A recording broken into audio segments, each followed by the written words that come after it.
വിളിച്ച് നിന്റെ കാര്യം തിരക്കിയിരുന്നു. എനിക്ക് നിന്റെ തീരുമാനം അറിയണം. എനിക്കിവിടെ നിൽക്കണ്ട. എനിക്ക് അപ്പൂപ്പൻ്റെയും അമ്മൂമ്മേൻ്റെയും അടുത്ത് പോകണം.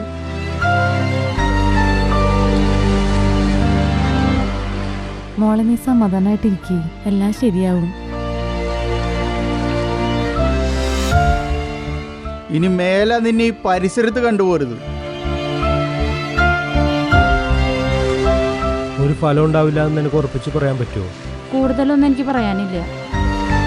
എപ്പോഴും ഞാൻ ചോദിക്കണമെന്ന് വിചാരിക്കും. പഴയ കാലമൊന്നുമില്ല.